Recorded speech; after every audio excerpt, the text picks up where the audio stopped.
Hello my beautiful souls, welcome to my YouTube channel tarot with Shivi Chapalet. Dear, कैसे हैं आप सभी लोग? आई होप आप सभी लोग बहुत अच्छे हैं, बहुत अच्छे से अपने वर्क कर रहे हैं। चैनल पर आए तो रिक्वेस्ट करूंगी सब्सक्राइब करें इस चैनल को। वीडियो पसंद आता है तो लाइक दिस वीडियो। शुरू करते हैं गाइज आपकी रीडिंग और देखते हैं आपके पर्सन की करेंट एनर्जी क्या है। जनरल कलेक्टिव टाइमलेस रीडिंग है, जितना रेजोनेट हो उतना रखिएगा। प्लीज गाइड करें यूनिवर्स, मेरे जो व्यूअर्स हैं पर्सन की करेंट एनर्जीज क्या है। ओके सो पहला यहाँ पर पेज ऑफ कॉइंस है।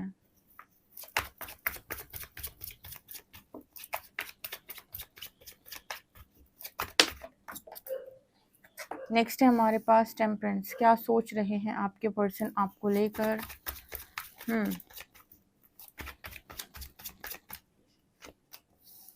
Queen of swords, interesting. एक क्वीन तो आनी थी।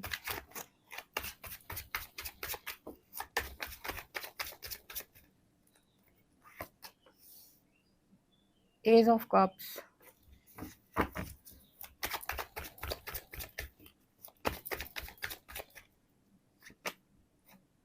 Judgement, seven of shorts,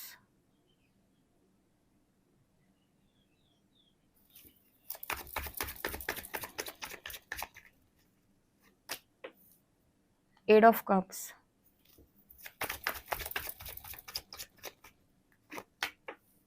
five of pentacles,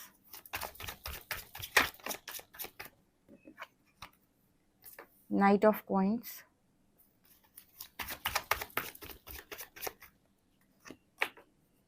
and chariot, eight of wands. So guys, इस पर्सन की एनर्जी आपको लेकर क्या है? अगर मैं आपको सीधे सीधे शब्दों में बताऊं तो एक लाइन यहाँ पर जो बहुत अच्छे से रेजोनेट करेगी आपसे वो है कि किस मुंह से तुम्हारे सामने आऊं मैं, ठीक है, क्या मुंह लेकर आऊं। ये पहली एनर्जी है। आप में से जिनके पर्सन को ऐसा था कि मुझे तुम्हारी कोई भी ज़रूरत नहीं है। ओके, जितने भी लोग यहाँ पर रीडिंग को देख रहे हैं जिनके पर्सन को ये था कि मुझे तुम्हारी कोई भी ज़रूरत नहीं है, क्योंकि ये जो रीडिंग निकली है वो किसी ऐसे पर्सन के लिए निकली है, ठीक है, किसी ऐसे पर्सन की निकली है जिसने पास्ट में आपको चीट किया है। देखो, यहाँ पर जो रीडिंग निकल के आती है ना वो इसके आधार पे ज़्यादा निकल के आती है कि कौन से लोग रीडिंग को देख रहे हैं। तो यहाँ पर जितने लोग रीडिंग को देखते हैं उसमें बहुत सारे लोग या तो उनका जो कनेक्शन है वो ब्रेक हो चुका है, या नो कांटेक्ट है, या बहुत ही कम कांटेक्ट है, ठीक है। तो उस हिसाब से रीडिंग अलग अलग आती है। पर आज की रीडिंग जो मुझे दिखाई दे रही है यहाँ पर आपको किसी ने बिट्रे किया है बहुत ज़्यादा और चीटिंग की है, और वही इंसान जो आपको चीट करके गया था या गई थी वो इंसान इस वक्त बहुत ज़्यादा उतावला है आपसे बातचीत के लिए, लेकिन आपकी जो ऊर्जा है उसको ऐसी लगती है अब कि संभव नहीं है।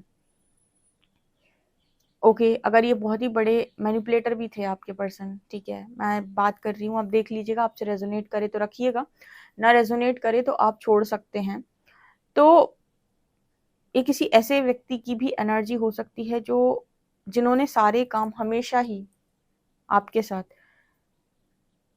झूठ बोलकर किए हैं, या आपको हमेशा ही मैनिपुलेट किया है पर सच कभी नहीं बोले हैं। मतलब एक कोई ऐसा व्यक्ति हो सकता है जिसके ऊपर आप बिल्कुल भी ट्रस्ट नहीं कर सकते।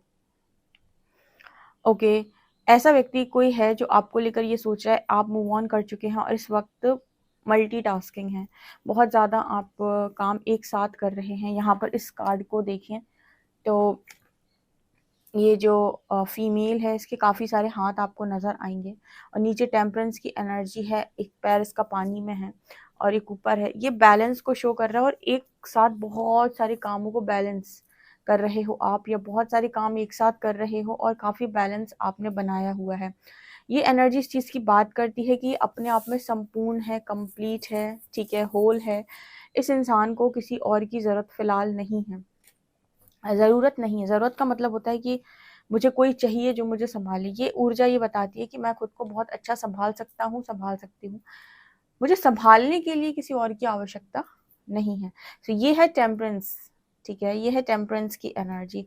ये किसी देवी की एनर्जी से मिलती है बिल्कुल, ठीक है? सो यहाँ पर बहुत सारे लोग अपने डिवाइन फेमिनिन एनर्जी में बेसिकली यहाँ पर टैप इन कर चुके हैं, अपनी दिव्यता में आ चुके हैं, ठीक है? चाहे आप मेल हो, चाहे फीमेल हो, जो भी इस रीडिंग को सुन रहे हैं, देख रहे हैं, आप अपनी दिव्यता में मेरे को यहाँ पर नज़र आ रहे हो।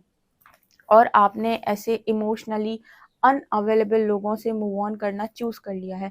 मतलब जैसे अगर आप इमोशनली अनअवेलेबल जो लोग रहते ना, उनके पीछे अगर आप बहुत ज़्यादा दौड़ते थे, या अम, ऐसे लोगों के पीछे आप बहुत ज़्यादा दौड़ते थे जो आपके समय में तो गायब हो जाते हैं, अपने समय में आपसे पूरा काम निकलवाते हैं। ऐसे लोगों से आप फाइनली यहाँ मूव ऑन कर चुके हो।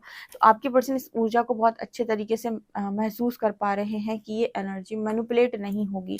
और फिर इसके बाद जो क्वीन आई है वो तो कभी मैनिपुलेट हो ही नहीं सकती है। इस क्वीन को ये बहुत ही स्ट्रेट फॉरवर्ड होती है, क्वीन ऑफ शॉर्ट्स। उसके तो चेहरे पर ही आपको एक अजीब सा गुस्सा नज़र आएगा। तो क्वीन ऑफ शॉर्ट्स है जब यहाँ पर, तो सवाल ही पैदा नहीं होता कि तुम लाइफ में एंटर कर जाओ, ठीक है? कोई और क्वीन आई होती तो हम फिर भी एक बार को देख लेते हैं, बट क्वीन ऑफ शॉर्ट्स है। इसका मतलब है कि इस बार आप चीटिंग को यहाँ पर किसी भी तरीके से ना तो अलाउ करना चाहते हो, ना ही आप इस पर्सन को किसी भी तरीके से वो एक्सेस देना चाहते हो कि भाई आ जाओ। लोग कहते हैं ना कि हमारे साथ कुछ चीज़ें गलत हुई, तो कहीं ना कहीं आपने अलाउ की होंगी, कहीं ना कहीं आपने सामने वाले को वो मौका दिया होगा कि आपने खुद भी माफ़ किया होगा, और कहीं ना कहीं आप खुद को संभालने में असमर्थ रहे होंगे, तभी सामने वाले ने आपको second time, third time, fourth time betray कर पाया। अगर आप खुद को संभालने में सक्षम होते तो कोई भी इंसान इतना ज़्यादा नहीं हो सकता कि वो आपको एक से ज़्यादा बार बिट्रे कर दे, राइट? तो यहाँ पर आपने भी कहीं ना कहीं खुद को संभाल नहीं पाया। अब लेकिन आपने सीखा है, और क्योंकि आपने सीखा है तो आप देख रहे हो आप किस तरह की एनर्जी आ रही है। ओके, तो आपके जो पर्सन है उनकी एनर्जी क्या आ रही है। तो कुल मिला के ये रीडिंग इस चीज़ की बात करती है कि अगर आप चाहते हैं कि सामने वाले को समझ में आए चीज़ें, तो उसके लिए आपको वैसा बनना पड़ेगा जो बनाने के लिए उस सामने वाले इंसान को यूनिवर्स ने आपकी लाइफ में फिक्स किया था। जिस दिन आप वो एनर्जी में आ जाते हैं, उस दिन सामने वाले को भी सारी चीज़ें लर्न करने में आ जाती है, क्योंकि उसका वो कॉन्ट्रैक्ट कि भाई सामने वाले को ये सिखाना है। तो वो अपना काम करता है तब तक जब तक कि आप सीख नहीं जाते। तो आपको लगता है कि उसने एक से ज़्यादा बार आपको धोखा दिया, जबकि सच बात तो ये है कि आप सीखे नहीं एक बार में।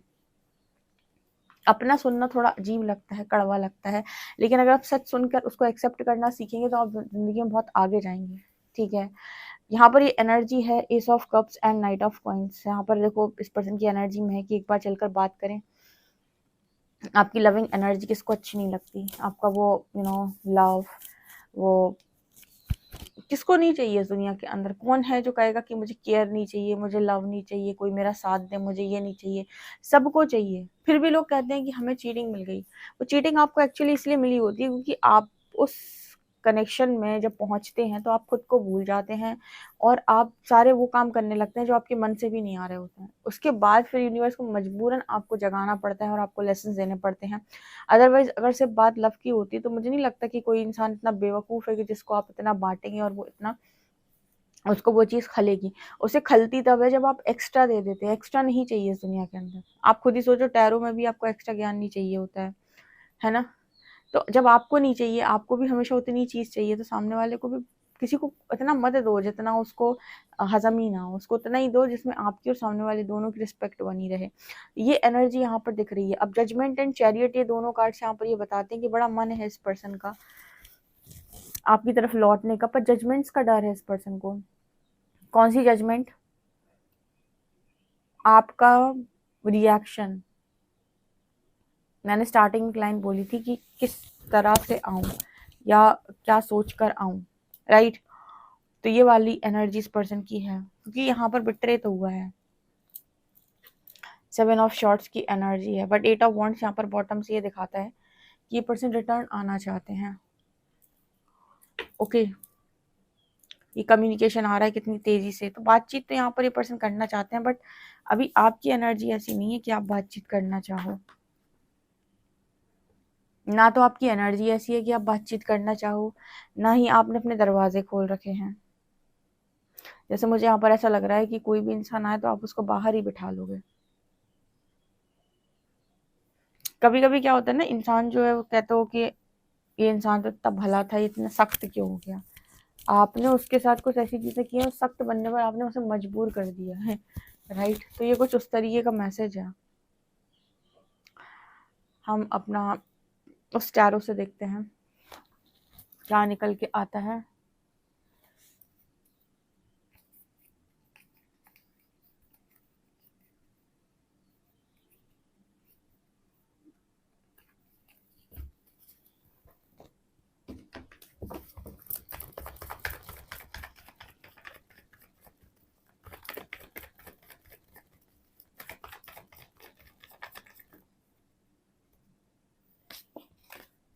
Ten of cups,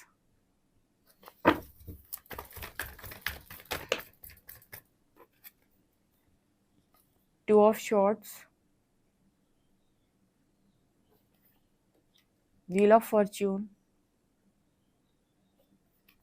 nine of wands.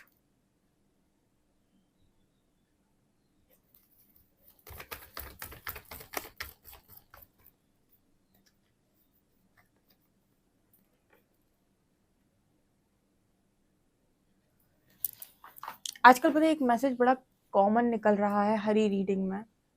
मैं 2 ही रीडिंग करती हूँ, आप जानते हो।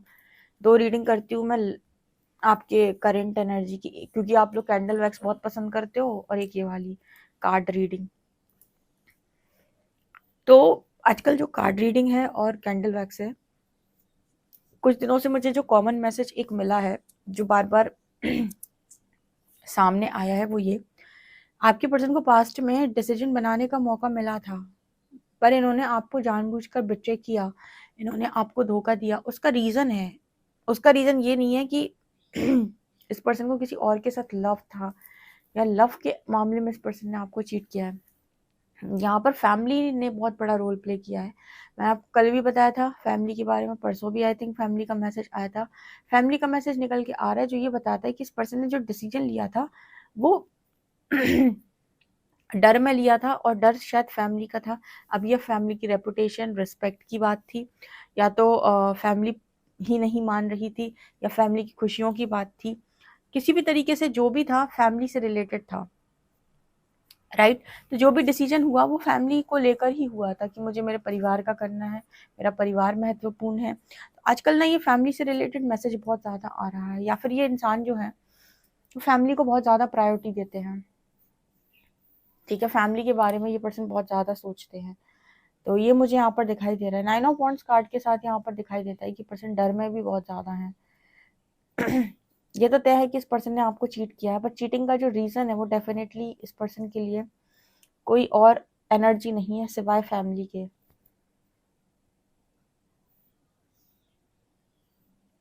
अगर ये पर्सन क्रॉस रोड पे भी गए हैं, ठीक है, अगर डिसीजन लेने में इस पर्सन ने देरी की है, या आनाकानी की है, या आपके तरफ डिसीजन नहीं बना, तो सबका रीजन इस पर्सन की लाइफ में फैमिली है। कल भी शायद कैंडल वैक्स रीडिंग में यही मैसेज निकला था, इस पर्सन की जो सबसे बड़ी कमजोरी है वो इनकी फैमिली है। अब देखो, मैं ये मैसेज कई बार दे चुकी हूँ कि आपको अपने फैमिली के हिसाब से काम करना होता है। तो देखो भैया, फैमिली के हिसाब से काम कर रहे हो तो दूसरे की लाइफ में इंटरफेयर मत करने जाओ, उसकी लाइफ में उसे परेशान करने मत जाओ, कोई कनेक्शन, कोई भी इस तरीके के कनेक्शन में रहने मत जाओ। आपको पता है आपकी फैमिली अलाउ नहीं करती, आप अपनी फैमिली के साथ खुश रहो। लेकिन ये कोई मतलब नहीं होता है कि आप किसी की लाइफ को पहले किसी की लाइफ में आप एंटर कर जाओ और उसके बाद आप कहो कि फैमिली की तरफ मैंने डिसीजन लिया। तो आपने कर्मा क्रिएट किया है, अब देखो उस इंसान की तरफ से जो भी एनर्जी आएगी उसका भुगतान आप और आपकी फैमिली दोनों करेंगे। इससे बेहतर था कि अगर आपको ये बात मालूम है, ठीक है, तो आप अपने कदम वहीं रोकें, और आपको मालूम है कि आप इस काम में जा रहे हैं, ये काम सही नहीं है, तो अपने कदम रोकें। ठीक है, ये नहीं कि बाद में आप जाकर एक फालतू का डिसीजन बना रहे हैं, क्योंकि उसके बाद आपने जिसको भी उस चीज़ में घसीटा है वो इंसान आपको माफ़ करेगा नहीं करेगा ये उस पर निर्भर करता है। राइट, तो ये एनर्जी यहाँ पर दिखाई दे रही है। ओके, तो अगर आपको ऐसा लगे कि नहीं फैमिली ही सब कुछ है, तो आप किसी भी कनेक्शन में ना जाएं।